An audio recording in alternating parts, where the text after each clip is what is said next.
Rolling, going in 5.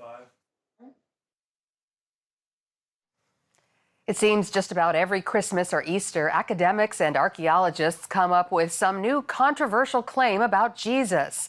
Modern-day scholars try and poke holes in the gospel accounts by claiming that some new discovery casts doubt on his existence or his teachings. Now, a provocative new book challenges the skeptical scholarship about the historical Jesus. It's called Searching for Jesus: New Discoveries in the Quest for Jesus of Nazareth and How They Confirm the Gospel Accounts. Robert J. Hutchinson wrote the book, and he joins me now for more. Tell us some of the ways modern scholars have misinterpreted Jesus and cast doubt on the Gospels.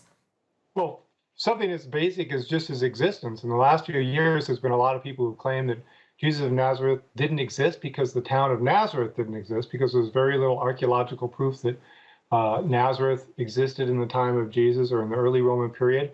And the problem with making these kinds of arguments, they're called arguments from silence, is that evidence has a way of popping up. And just in 2009, they uncovered the remains of a first-century stone house in Nazareth that proves definitively that Nazareth was settled in the time of Jesus. And there's been literally dozens of archaeological discoveries like this that are reaffirming the existence of people, places, and beliefs that are mentioned in the New Testament. Do these skeptics have an agenda, do you believe, or do you think they're just honestly mistaken in their theories? Well, I think it's a mixture. What the ordinary public don't realize is that whenever they hear these so-called new or scientific ideas about who Jesus was or what the latest thinking is, most of these ideas are literally a century old. They were first proposed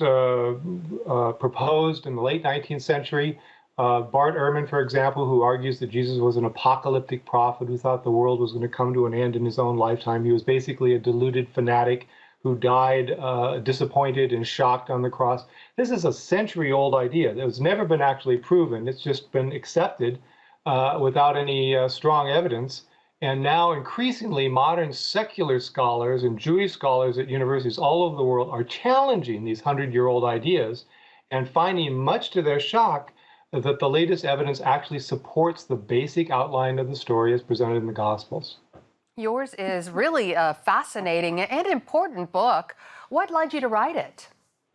Well, I've been fascinated by Jesus of Nazareth my entire life. I'm a believing Christian. I was raised a Christian, but I've always been interested in the details. I've always been interested in the land of Israel, the languages. I moved to Israel when I was young in my 20s to study Hebrew, and I was literally raised with all this stuff, all the modern skeptical scholarly theories about the historical Jesus.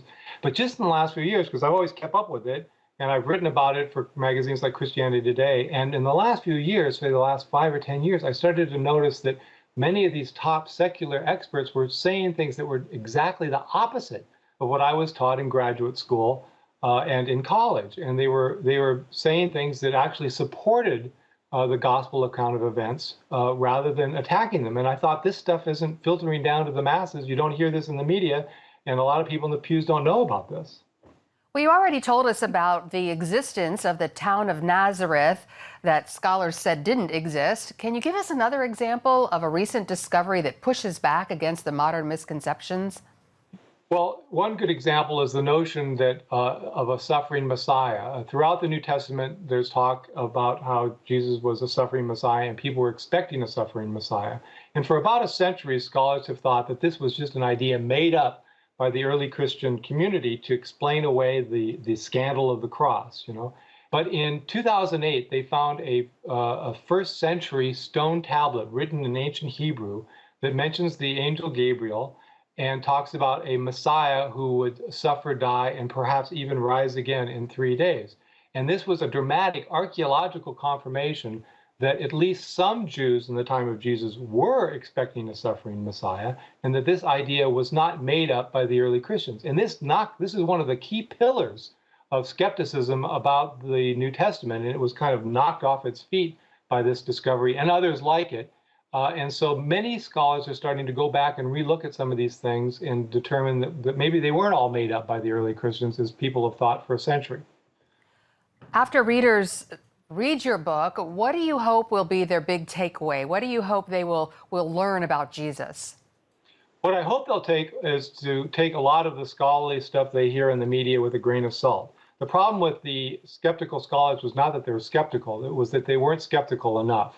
They swallowed a lot of the assumptions and hypotheses of the late 19th century when they weren't even actually proven.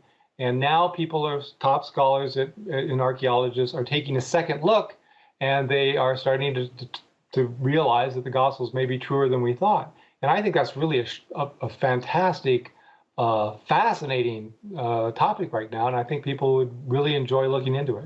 Sounds like a great Christmas gift as well. The book is called Searching for Jesus, New Discoveries in the Quest for Jesus of Nazareth and How They Confirm the Gospel Accounts. And you can find it wherever books are sold. Robert J. Hutchinson, thanks so much for joining us, and Merry Christmas. Thank you. Merry Christmas to you.